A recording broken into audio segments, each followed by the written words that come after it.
زمین میں چلنے والا کوئی جاندار ایسا نہیں ہے جس کا رزق اللہ کے ذمے نہ ہو اور جس کے متعلق وہ نہ جانتا ہو کہ کہاں وہ رہتا ہے اور کہاں وہ سونپا جاتا ہے۔ سب کچھ ایک صاف دفتر میں درج ہے۔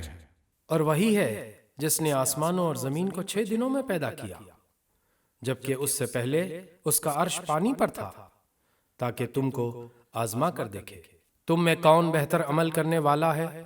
اب اگر اے نبی تم کہتے ہو کہ لوگوں مرنے کے بعد تم دوبارہ اٹھائے جاؤ گے، تو منکرین فوراً بول اٹھتے ہیں کہ یہ تو سری جادوگری ہے، اور اگر ہم ایک خاص مدت تک ان کی سزا کو ٹالتے ہیں تو وہ کہنے لگتے ہیں کہ آخر کس چیز نے اسے روک رکھا ہے۔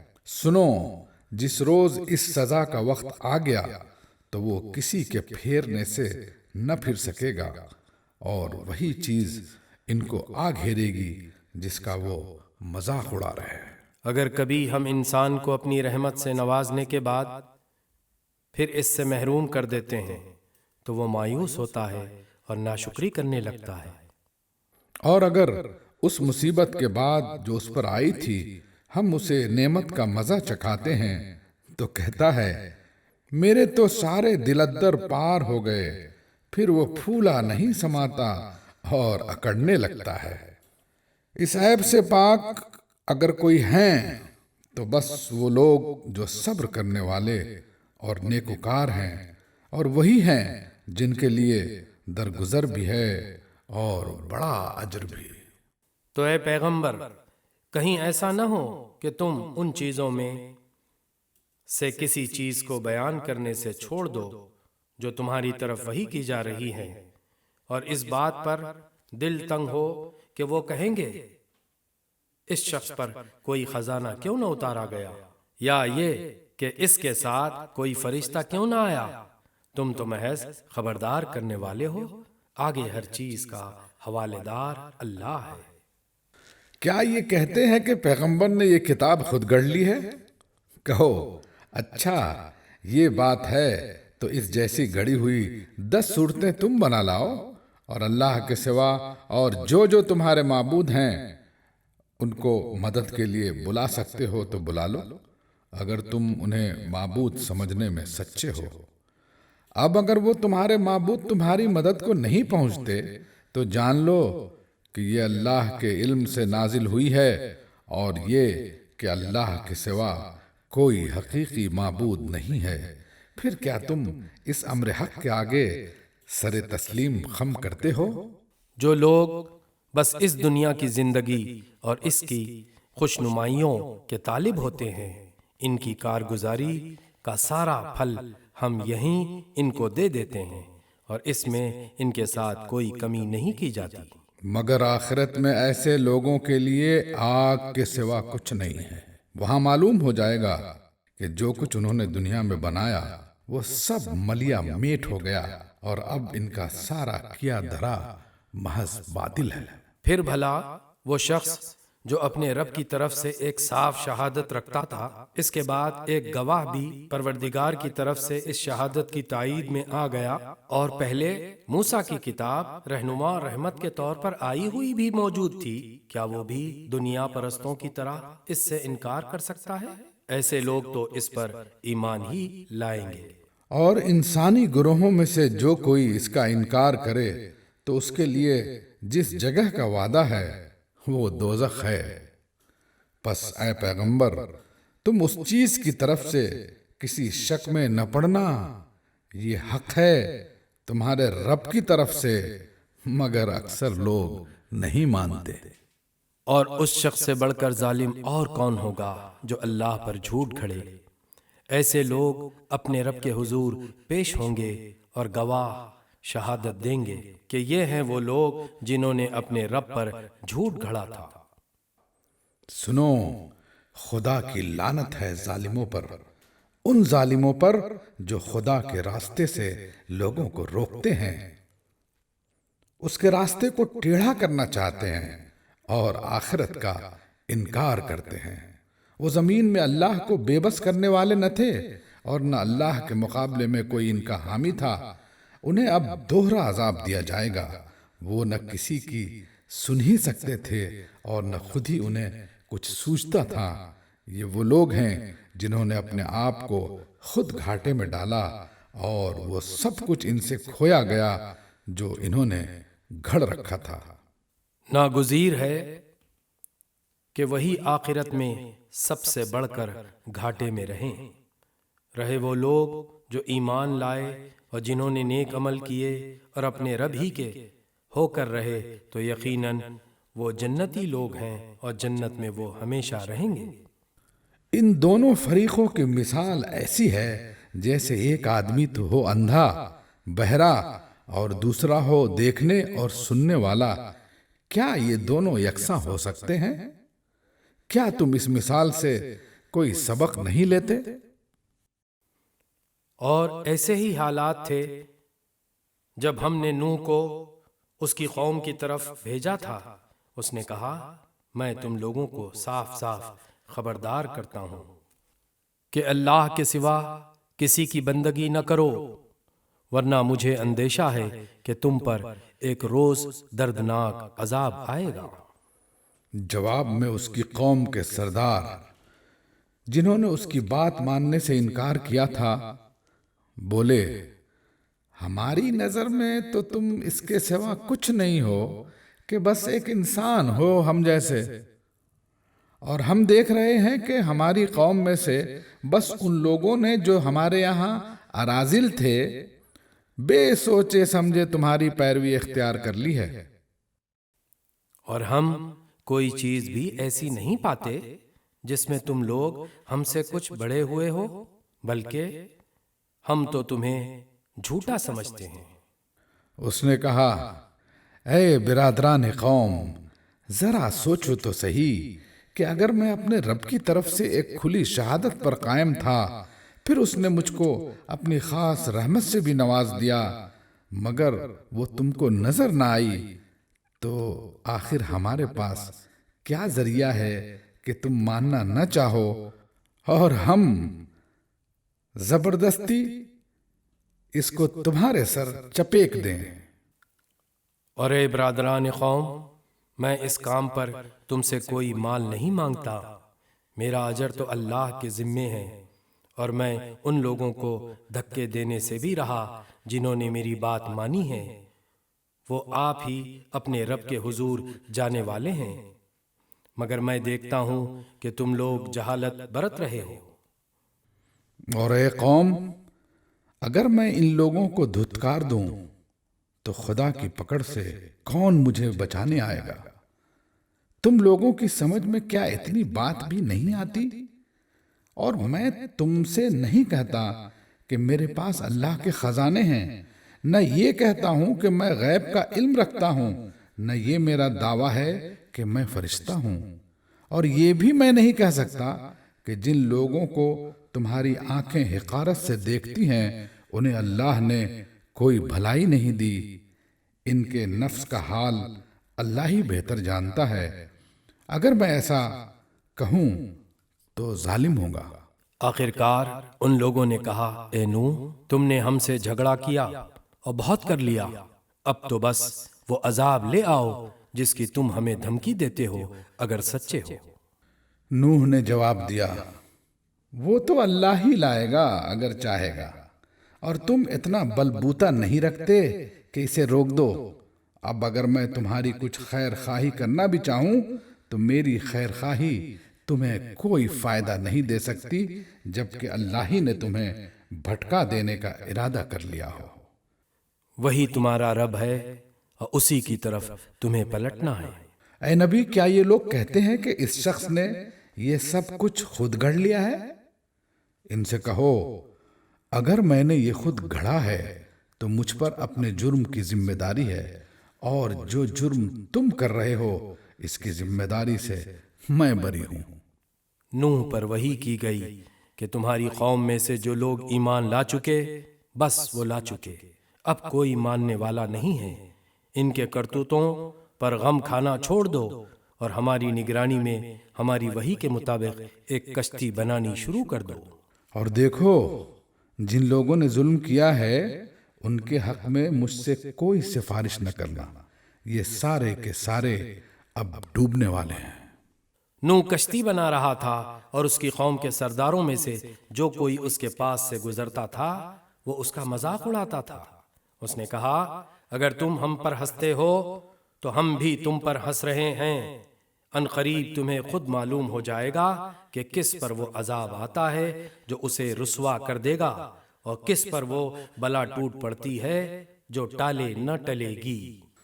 یہاں تک کہ جب ہمارا حکم آ گیا اور وہ تنور ابل پڑا تو ہم نے کہا ہر قسم کے جانوروں کا ایک ایک جوڑا کشتی میں رکھ لو، اپنے گھر والوں کو بھی، سوائے ان اشخاص کے جن کی نشاندہی پہلے کی جا چکی ہے، اس میں سوار کرا دو اور ان لوگوں کو بھی بٹھا لو جو ایمان لائے ہیں۔ اور تھوڑے ہی لوگ تھے جو نوح کے ساتھ ایمان لائے تھے۔ نوح نے کہا سوار ہو جاؤ اس میں، اللہ ہی کے نام سے ہے اس کا چلنا بھی اور اس کا ٹھہرنا بھی، میرا رب بڑا غفور و رحیم ہے۔ کشتی ان لوگوں کو لیے چلی جا رہی تھی اور ایک ایک موج پہاڑ کی طرح اٹھ رہی تھی۔ نوح کا بیٹا دور فاصلے پر تھا۔ نوح نے پکار کر کہا بیٹا ہمارے ساتھ سوار ہو جا، کافروں کے ساتھ نہ رہ، میں ابھی ایک پہاڑ پر چڑھا جاتا ہوں جو مجھے پانی سے بچا لے گا۔ نوح نے کہا آج کوئی چیز اللہ کے حکم سے بچانے والی نہیں ہے سوائے اس کے کہ اللہ ہی کسی پر رحم فرمائے۔ اتنے میں ایک موج دونوں کے درمیان حائل ہو گئی اور وہ بھی ڈوبنے والوں میں شامل ہو گیا۔ حکم ہوا اے زمین اپنا سارا پانی نکل جا اور اے آسمان رک جا، چنانچہ پانی زمین میں بیٹھ گیا، فیصلہ چکا دیا گیا۔ کشتی جودی پر ٹک گئی اور کہہ دیا گیا کہ دور ہوئی ظالموں کی قوم۔ نوح نے اپنے رب کو پکارا، کہا اے رب میرا بیٹا میرے گھر والوں میں سے ہے اور تیرا وعدہ سچا ہے اور تو سب حاکموں سے بڑا اور بہتر حاکم ہے۔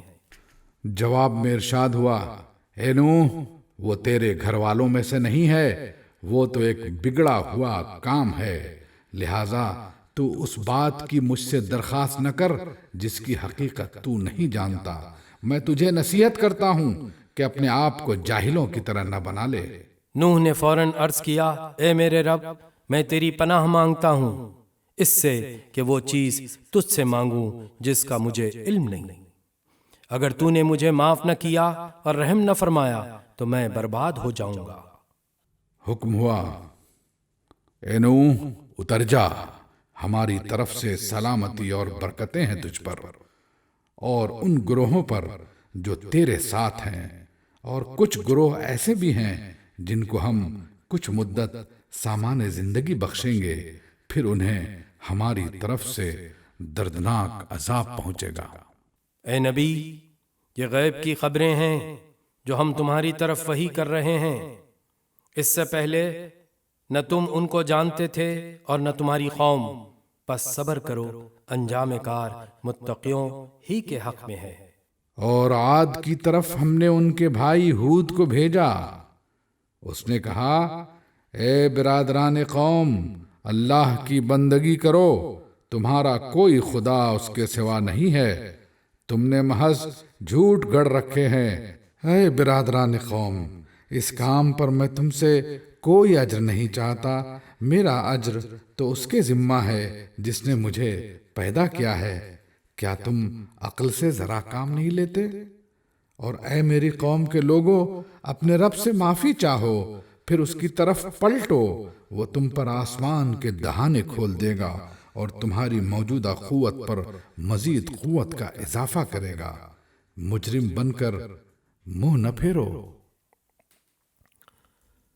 انہوں نے جواب دیا اے ہود تو ہمارے پاس کوئی سری شہادت لے کر نہیں آیا ہے اور تیرے کہنے سے ہم اپنے معبودوں کو نہیں چھوڑ سکتے اور تجھ پر ہم ایمان لانے والے نہیں ہیں، ہم تو یہ سمجھتے ہیں کہ تیرے اوپر ہمارے معبودوں میں سے کسی کی مار پڑ گئی ہے۔ ہود نے کہا میں اللہ کی شہادت پیش کرتا ہوں اور تم گواہ رہو کہ یہ جو اللہ کے سوا دوسروں کو تم نے خدائی میں شریک ٹھہرا رکھا ہے اس سے میں بیزار ہوں۔ تم سب کے سب مل کر میرے خلاف اپنی کرنی میں کسر نہ اٹھا رکھو اور مجھے ذرا مہلت نہ دو۔ میرا بھروسہ اللہ پر ہے جو میرا رب بھی ہے اور تمہارا رب بھی۔ کوئی جاندار ایسا نہیں جس کی چوٹی اس کے ہاتھ میں نہ ہو۔ بے شک میرا رب سیدھی راہ پر ہے، اگر تم منہ پھیرتے ہو تو پھیر لو۔ جو پیغام دے کر میں تمہارے پاس بھیجا گیا تھا وہ میں تم کو پہنچا چکا ہوں۔ اب میرا رب تمہاری جگہ دوسری قوم کو اٹھائے گا اور تم اس کا کچھ نہ بگاڑ سکو گے۔ یقیناً میرا رب ہر چیز پر نگراں ہے۔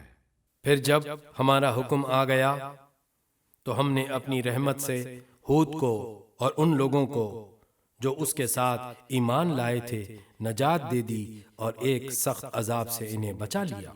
یہ ہیں عاد، اپنے رب کی آیات سے انہوں نے انکار کیا، اس کے رسولوں کی بات نہ مانی اور ہر جبار دشمن حق کی پیروی کرتے رہے۔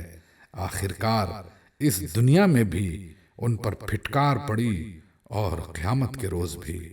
سنو، عاد نے اپنے رب سے کفر کیا، سنو، دور پھینک دیے گئے عاد، ہود کی قوم کے لوگ۔ اور سمود کی طرف ہم نے ان کے بھائی صالح کو بھیجا، اس نے کہا اے میری قوم کے لوگو، اللہ کی بندگی کرو، اس کے سوا تمہارا کوئی خدا نہیں ہے۔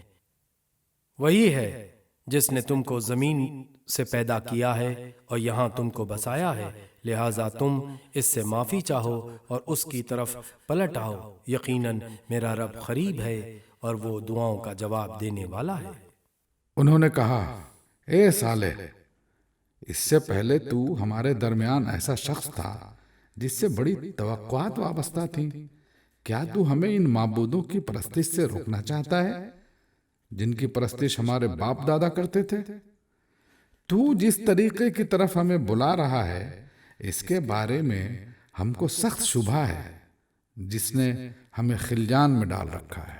صالح نے کہا اے برادران قوم، تم نے کچھ اس بات پر بھی غور کیا کہ اگر میں اپنے رب کی طرف سے ایک صاف شہادت رکھتا تھا اور پھر اس نے اپنی رحمت سے بھی مجھ کو نواز دیا تو اس کے بعد اللہ کی پکڑ سے مجھے کون بچائے گا اگر میں اس کی نافرمانی کروں؟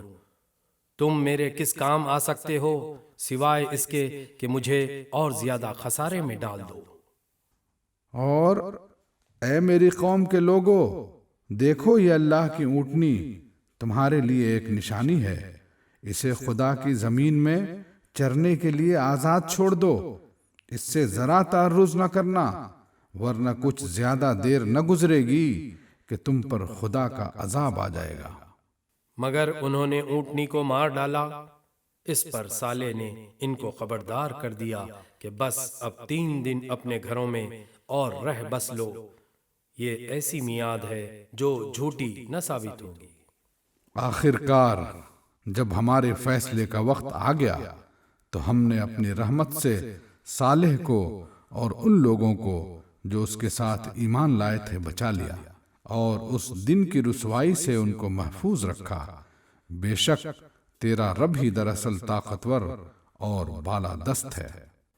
رہے وہ لوگ جنہوں نے ظلم کیا تھا تو ایک سخت دھماکے نے ان کو دھر لیا اور وہ اپنی بستیوں میں اس طرح بے حس و حرکت پڑے کے پڑے رہ گئے کہ گویا وہ وہاں کبھی بسے ہی نہ تھے۔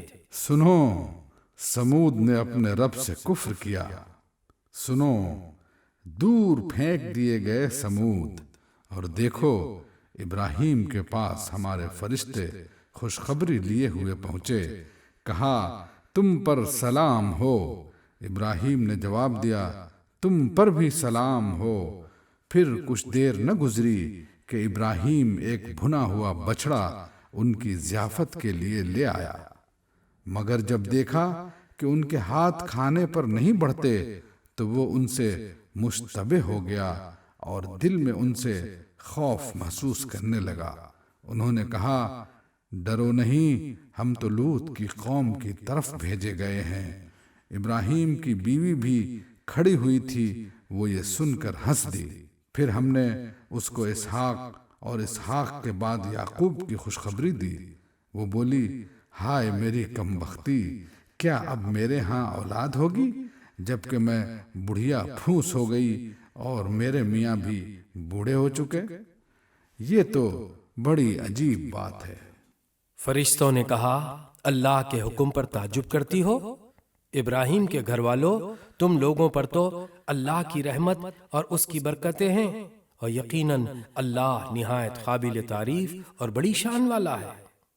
پھر جب ابراہیم کی گھبراہٹ دور ہو گئی اور اولاد کی بشارت سے اس کا دل خوش ہو گیا تو اس نے قوم لوط کے معاملے میں ہم سے جھگڑا شروع کیا۔ حقیقت میں ابراہیم بڑا حلیم اور نرم دل آدمی تھا اور ہر حال میں ہماری طرف رجوع کرتا تھا۔ آخرکار ہمارے فرشتوں نے اس سے کہا، اے ابراہیم، تمہارے رب کا حکم ہو چکا ہے، اور اب ان لوگوں پر وہ عذاب آ کر رہے گا جو کسی کے پھیرے نہیں پھر سکتا۔ اور جب ہمارے فرشتے لوط کے پاس پہنچے تو ان کی آمد سے وہ بہت گھبرایا اور دل تنگ ہوا اور کہنے لگا کہ آج بڑی مصیبت کا دن ہے۔ ان مہمانوں کا آنا تھا کہ اس کی قوم کے لوگ بے اختیار اس کے گھر کی طرف دوڑ پڑے۔ پہلے سے وہ ایسی ہی بدکاریوں کے خوگر تھے۔ لوط نے ان سے کہا، بھائیو، یہ میری بیٹیاں موجود ہیں، یہ تمہارے لیے پاکیزہ تر ہیں، کچھ خدا کا خوف کرو اور میرے مہمانوں کے معاملے میں مجھے ذلیل نہ کرو۔ کیا تم میں کوئی بھلا آدمی نہیں؟ انہوں نے جواب دیا، تجھے تو معلوم ہی ہے کہ تیری بیٹیوں میں ہمارا کوئی حصہ نہیں ہے، اور تو یہ بھی جانتا ہے کہ ہم چاہتے کیا ہیں۔ لوط نے کہا، کاش میرے پاس اتنی طاقت ہوتی کہ تمہیں سیدھا کر دیتا، یا کوئی مضبوط سہارا ہی ہوتا کہ اس کی پناہ لیتا۔ تب فرشتوں نے اس سے کہا کہ اے لوط، ہم تیرے رب کے بھیجے ہوئے فرشتے ہیں، یہ لوگ تیرا کچھ نہ بگاڑ سکیں گے، پس تو کچھ رات رہے، اپنے اہل و عیال کو لے کر نکل جا، اور دیکھو تم میں سے کوئی شخص پیچھے پلٹ کر نہ دیکھے، مگر تیری بیوی ساتھ نہیں جائے گی، کیونکہ اس پر بھی وہی کچھ گزرنے والا ہے جو ان لوگوں پر گزرنا ہے۔ ان کی تباہی کے لیے صبح کا وقت مقرر ہے، صبح ہوتے اب دیر ہی کتنی ہے۔ پھر جب ہمارے فیصلے کا وقت آ پہنچا تو ہم نے اس بستی کو تلپٹ کر دیا اور اس پر پکی ہوئی مٹی کے پتھر تاپڑ توڑ برسائے، جن میں سے ہر پتھر تیرے رب کے ہاں نشان زدہ تھا، اور ظالموں سے یہ سزا کچھ دور نہیں ہے۔ اور مدین والوں کی طرف ہم نے ان کے بھائی شعیب کو بھیجا۔ اس نے کہا، اے میری قوم کے لوگو، اللہ کی بندگی کرو، اس کے سوا تمہارا کوئی خدا نہیں ہے، اور ناپ تول میں کمی نہ کیا کرو۔ آج میں تم کو اچھے حال میں دیکھ رہا ہوں، مگر مجھے ڈر ہے کہ کل تم پر ایسا دن آئے گا جس کا عذاب سب کو گھیر لے گا۔ اور اے برادران قوم، ٹھیک ٹھیک انصاف کے ساتھ پورا ناپو اور تولو، اور لوگوں کو ان کی چیزوں میں گھاٹا نہ دیا کرو، اور زمین میں فساد نہ پھیلاتے پھرو۔ اللہ کی دی ہوئی بچت تمہارے لیے بہتر ہے اگر تم مومن ہو، اور بہرحال میں تمہارے اوپر کوئی نگران کار نہیں ہوں۔ انہوں نے جواب دیا، اے شعیب، کیا تیری نماز تجھے یہ سکھاتی ہے کہ ہم ان سارے معبودوں کو چھوڑ دیں جن کی پرستش ہمارے باپ دادا کرتے تھے، یا یہ کہ ہم کو اپنے مال میں اپنے منشے کے مطابق تصرف کرنے کا اختیار نہ ہو؟ بس تو ہی تو ایک عالی ظرف اور راس باز آدمی رہ گیا ہے۔ شعیب نے کہا، بھائیو، تم خود ہی سوچو کہ اگر میں اپنے رب کی طرف سے ایک کھلی شہادت پر تھا اور پھر اس نے مجھے اپنے ہاتھ سے اچھا رزق بھی عطا کیا، تو اس کے بعد میں تمہاری گمراہیوں اور حرام خوریوں میں تمہارا شریک حال کیسے ہو سکتا ہوں؟ اور میں ہرگز یہ نہیں چاہتا کہ جن باتوں سے میں تم کو روکتا ہوں ان کا خود ارتکاب کروں۔ میں تو اصلاح کرنا چاہتا ہوں جہاں تک بھی میرا بس چلے۔ اور یہ جو کچھ میں کرنا چاہتا ہوں اس کا سارا انحصار اللہ کی توفیق پر ہے، اسی پر میں نے بھروسہ کیا اور ہر معاملے میں اسی کی طرف میں رجوع کرتا ہوں۔ اور اے برادران قوم، میرے خلاف تمہاری ہٹ دھرمی کہیں یہ نوبت نہ پہنچا دے کہ آخر کار تم پر بھی وہی عذاب آ کر رہے جو نوح یا ہود یا صالح کی قوم پر آیا تھا۔ اور لوط کی قوم تو تم سے کچھ زیادہ دور بھی نہیں ہے۔ دیکھو، اپنے رب سے معافی مانگو اور اس کی طرف پلٹ آؤ، بے شک میرا رب رحیم ہے اور اپنی مخلوق سے محبت رکھتا ہے۔ انہوں نے جواب دیا، اے شعیب، تیری بہت سی باتیں تو ہماری سمجھ ہی میں نہیں آتی، اور ہم دیکھتے ہیں کہ تو ہمارے درمیان ایک بے زور آدمی ہے۔ تیری برادری نہ ہوتی تو ہم کبھی کا تجھے سنسار کر چکے ہوتے۔ تیرا بلبوتا تو اتنا نہیں ہے کہ ہم پر بھاری ہو۔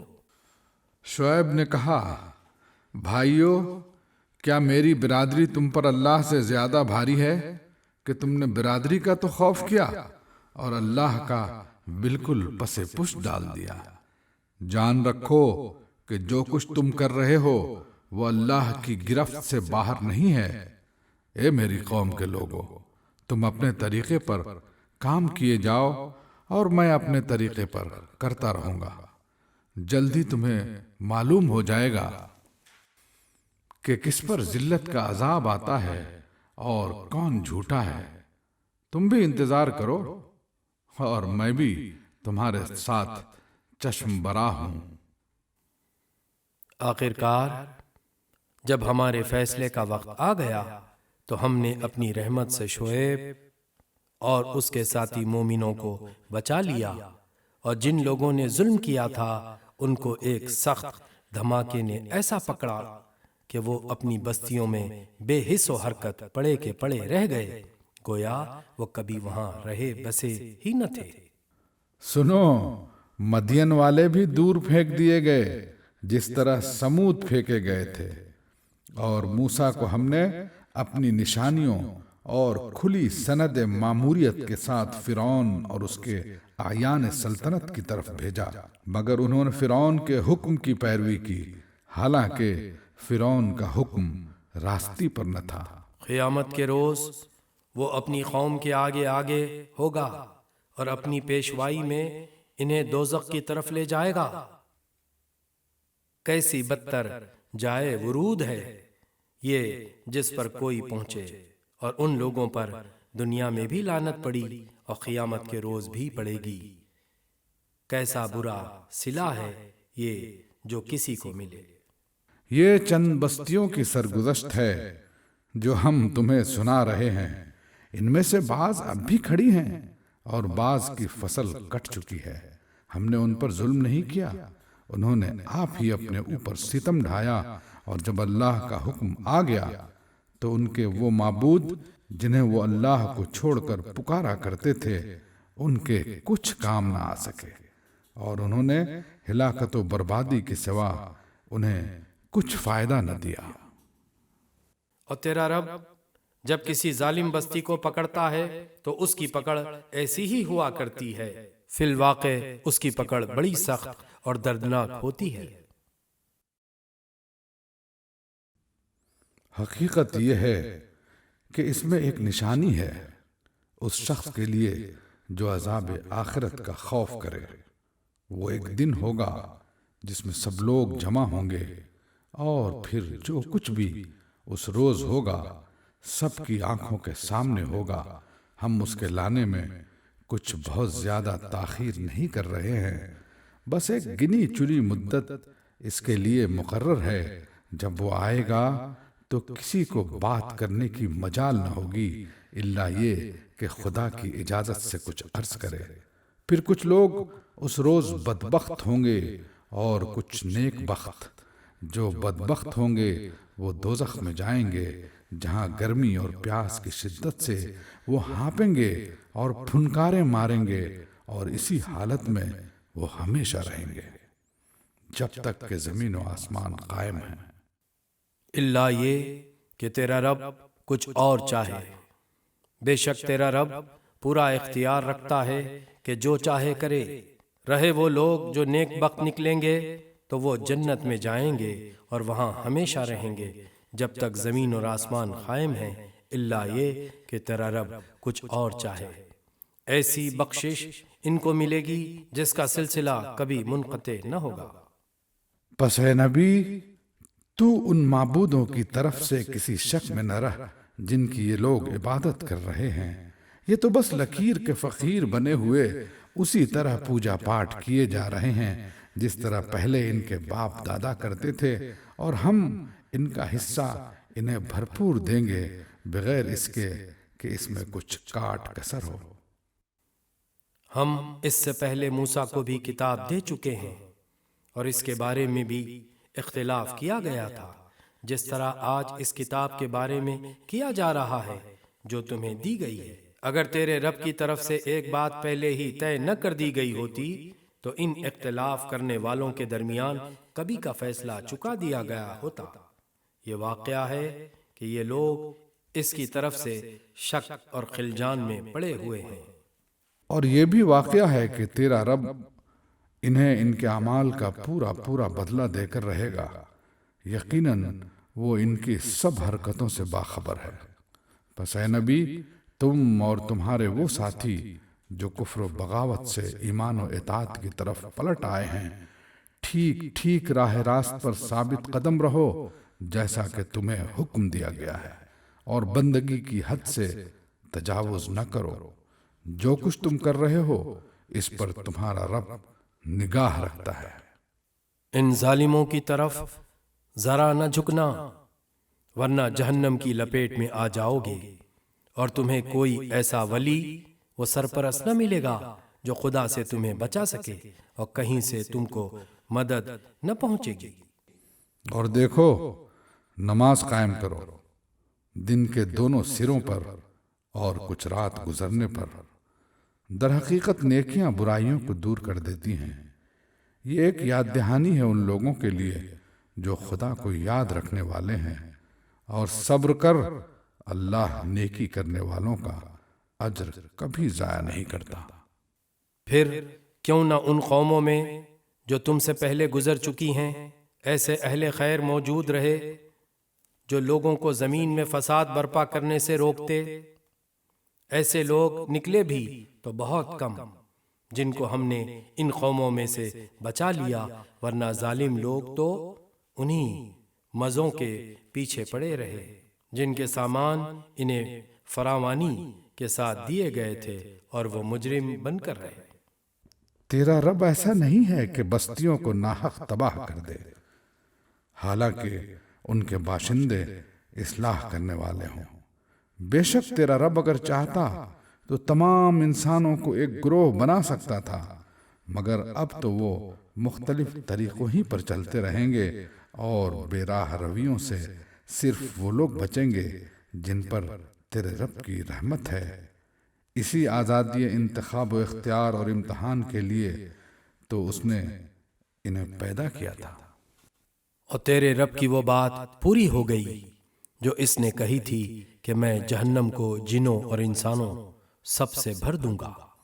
اور اے نبی، یہ پیغمبروں کے قصے جو ہم تمہیں سناتے ہیں، یہ وہ چیزیں ہیں جن کے ذریعے سے ہم تمہارے دل کو مضبوط کرتے ہیں۔ ان کے اندر تم کو حقیقت کا علم ملا، اور ایمان لانے والوں کو نصیحت اور بیداری نصیب ہوئی۔ رہے وہ لوگ جو ایمان نہیں لاتے تو ان سے کہہ دو کہ تم اپنے طریقے پر کام کرتے رہو اور ہم اپنے طریقے پر کیے جاتے ہیں۔ انجام کار کا تم بھی انتظار کرو اور ہم بھی منتظر ہیں۔ آسمانوں اور زمین میں جو کچھ چھپا ہوا ہے سب اللہ کے قبضے قدرت میں ہیں اور سارا معاملہ اسی کی طرف رجوع کیا جاتا ہے۔ پس اے نبی تو اس کی بندگی کر اور اسی پر بھروسہ رکھ، جو کچھ تم لوگ کر رہے ہو تیرا رب اس سے بے خبر نہیں ہے۔ سورہ یوسف 12ویں سورت۔ اللہ کے نام سے جو بے انتہا مہربان اور رحم فرمانے والا ہے۔ الف لام را، یہ اس کتاب کی آیات ہیں جو اپنا مدعا صاف صاف بیان کرتی ہے۔ ہم نے اسے نازل کیا ہے قرآن بنا کر عربی زبان میں، تاکہ تم اہل عرب اس کو اچھی طرح سمجھ سکو۔ اے نبی، ہم اس قرآن کو تمہاری طرف وحی کر کے بہترین پیرائے میں واقعات اور حقائق تم سے بیان کرتے ہیں، ورنہ اس سے پہلے تو ان چیزوں سے تم بالکل ہی بے خبر تھے۔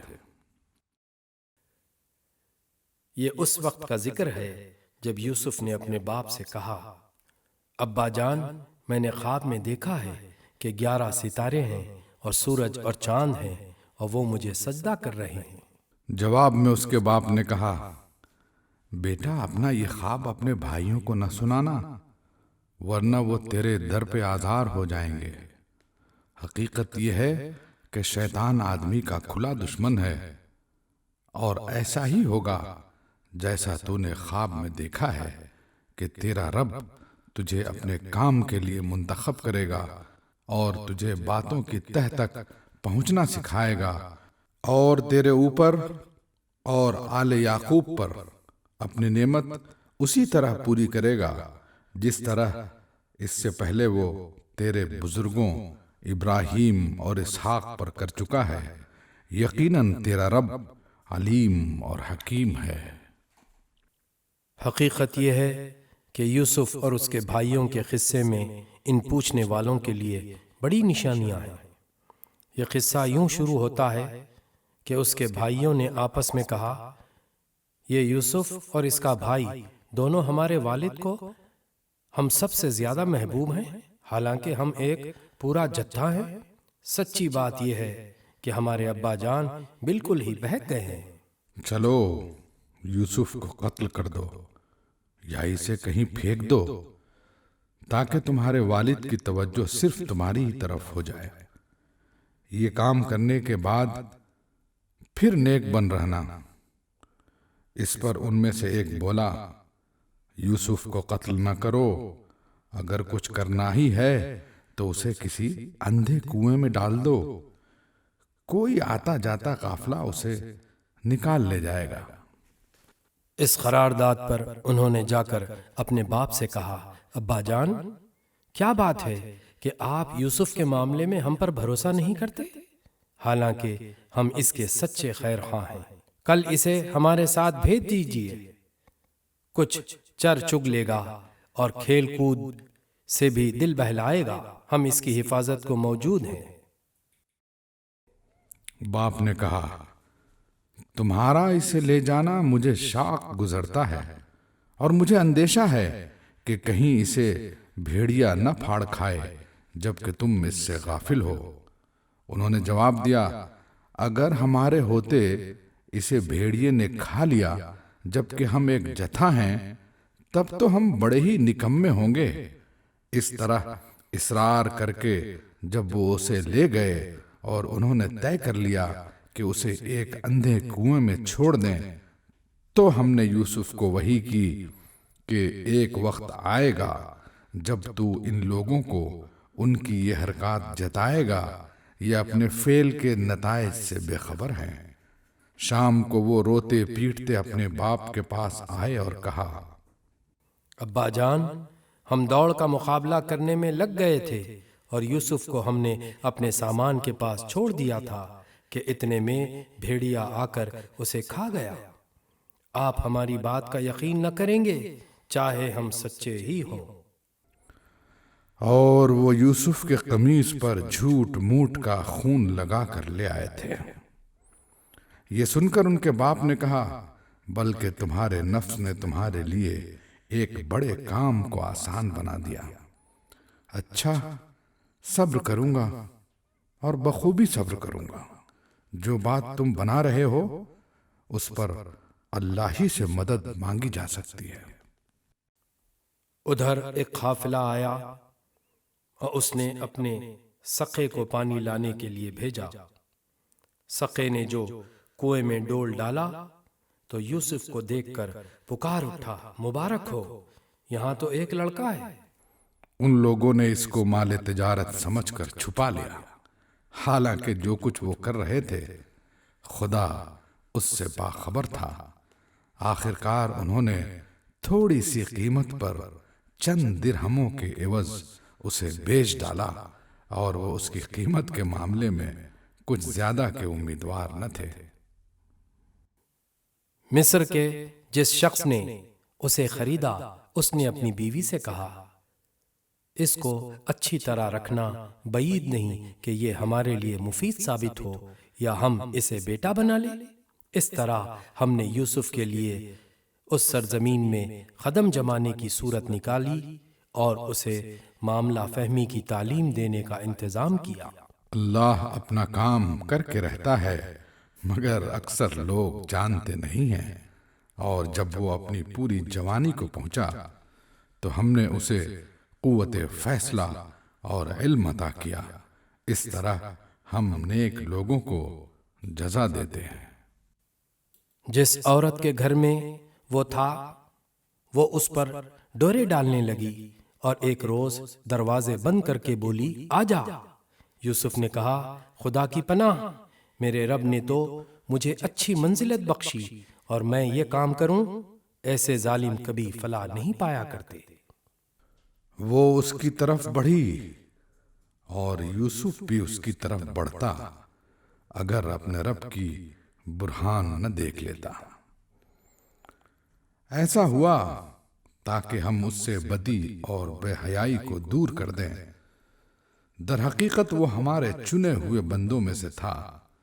آخر کار یوسف اور وہ آگے پیچھے دروازے کی طرف بھاگے اور اس نے پیچھے سے یوسف کا قمیص کھینچ کر پھاڑ دیا۔ دروازے پر دونوں نے اس کے شوہر کو موجود پایا۔ اسے دیکھتے ہی عورت کہنے لگی، کیا سزا ہے اس شخص کی جو تیری گھر والی پر نیت خراب کرے؟ اس کے سوا اور کیا سزا ہو سکتی ہے کہ وہ قید کیا جائے یا اسے سخت عذاب دیا جائے؟ یوسف نے کہا، یہی مجھے پھانسنے کی کوشش کر رہی تھی۔ اس عورت کے اپنے کنبہ والوں میں سے ایک شخص نے قرینے کی شہادت پیش کی کہ اگر یوسف کا قمیص آگے سے پھٹا ہو تو عورت سچی ہے اور یہ جھوٹا، اور اگر اس کا قمیص پیچھے سے پھٹا ہو تو عورت جھوٹی ہے اور یہ سچا۔ جب شوہر نے دیکھا کہ یوسف کا قمیص پیچھے سے پھٹا ہے تو اس نے کہا، یہ تم عورتوں کی چالاکیاں ہیں، واقعی بڑے غضب کی ہوتی ہیں تمہاری چالیں۔ یوسف، اس معاملے سے درگزر کر، اور اے عورت، تو اپنے قصور کی معافی مانگ، تو ہی اصل میں خطا کار تھی۔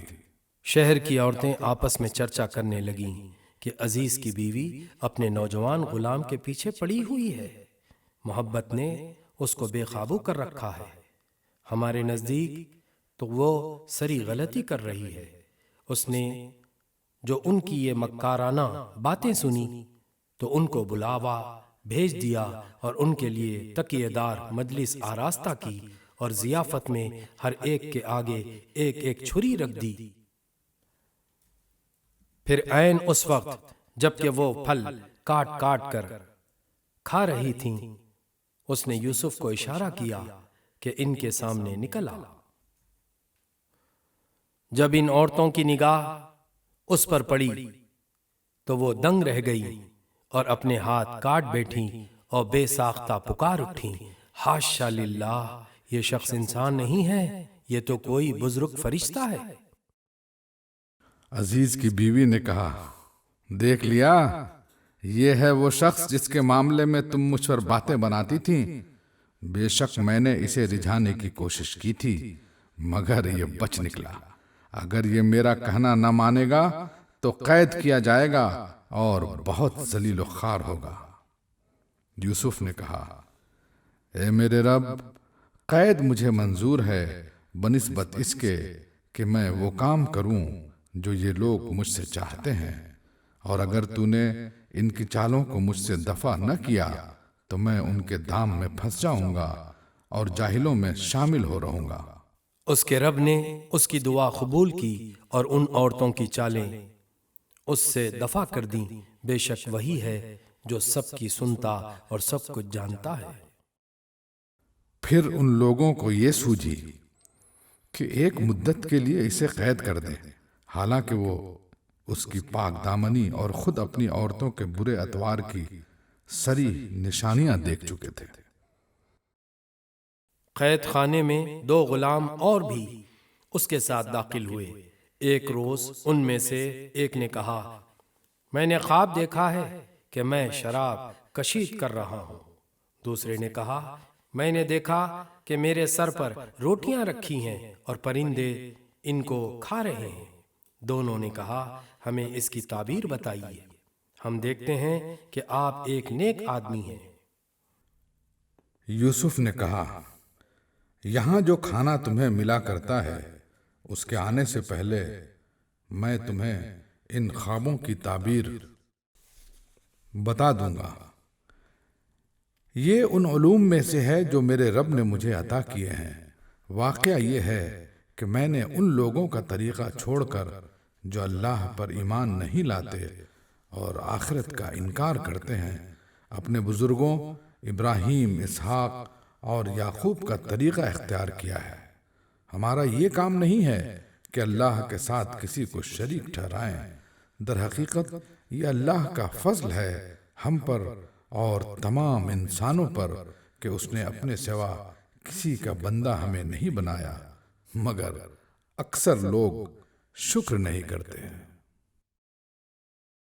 اے زندان کے ساتھیوں، تم خود ہی سوچو کہ بہت سے متفرق رب بہتر ہیں یا وہ ایک اللہ جو سب پر غالب ہے؟ اس کو چھوڑ کر تم جن کی بندگی کر رہے ہو وہ اس کے سوا کچھ نہیں ہیں کہ بس چند نام ہیں جو تم نے اور تمہارے آبا و اجداد نے رکھ لیے ہیں۔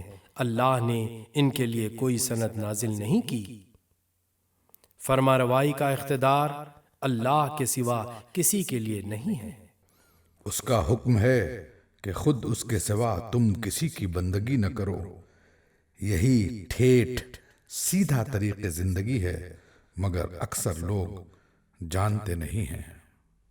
اے زندان کے ساتھیوں، تمہارے خواب کی تعبیر یہ ہے کہ تم میں سے ایک تو اپنے رب شاہ مصر کو شراب پلائے گا، رہا دوسرا تو اسے سولی پر چڑھایا جائے گا اور پرندے اس کا سر نوچ نوچ کر کھائیں گے۔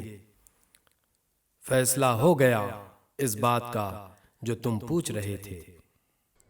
پھر ان میں سے جس کے متعلق خیال تھا کہ وہ رہا ہو جائے گا، اس سے یوسف نے کہا، اپنے رب شاہ مصر سے میرا ذکر کرنا۔ مگر شیطان نے اسے ایسا غفلت میں ڈالا کہ وہ اپنے رب شاہ مصر سے اس کا ذکر کرنا بھول گیا، اور یوسف کئی سال قید خانے میں پڑا رہا۔ ایک روز بادشاہ نے کہا، میں نے خواب میں دیکھا ہے کہ 7 موٹی گائیں ہیں جن کو 7 دبلی گائیں کھا رہی ہیں، اور اناج کی 7 بالیں ہری ہیں اور دوسری 7 سوکھی۔ اے اہل دربار، مجھے اس خواب کی تعبیر بتاؤ اگر تم خوابوں کا مطلب سمجھتے ہو۔ لوگوں نے کہا، یہ تو پریشان خوابوں کی باتیں ہیں اور ہم اس طرح کے خوابوں کا مطلب نہیں جانتے۔ ان 2 قیدیوں میں سے جو شخص بچ گیا تھا اور اسے ایک مدت دراز کے بعد اب بات یاد آئی اور اس نے کہا، میں آپ حضرات کو اس کی تعویل بتاتا ہوں، مجھے ذرا قید خانے میں یوسف کے پاس بھیج دیجیے۔ اس نے جا کر کہا، یوسف، اے سراپا راستی، مجھے اس خواب کا مطلب بتا کہ 7 موٹی گائیں ہیں جن کو 7 دبلی گائیں کھا رہی ہیں، اور 7 بالیں ہری ہیں اور 7 سوکھی، شاید کہ میں ان لوگوں کے پاس واپس جاؤں اور شاید کہ وہ جان لیں۔ یوسف نے کہا 7 برس تک لگاتار تم کھیتی باڑی کرتے رہو گے، اس دوران میں جو فصلیں تم کاٹو ان میں سے بس تھوڑا سا حصہ جو تمہاری خوراک کے کام آئے نکالو، اور باقی کو اس کی بالوں ہی میں رہنے دو۔ پھر 7 برس بہت سخت آئیں گے، اس زمانے میں وہ سب غلہ کھا لیا جائے گا جو تم اس وقت کے لیے جمع کرو گے۔ اگر کچھ بچے گا تو بس وہی جو تم نے محفوظ کر رکھا ہو۔ اس کے بعد پھر 1 سال ایسا آئے گا جس میں باران رحمت سے لوگوں کی فریاد رسی کی جائے گی اور وہ رس نچوڑیں گے۔ بادشاہ نے کہا اسے میرے پاس لاؤ۔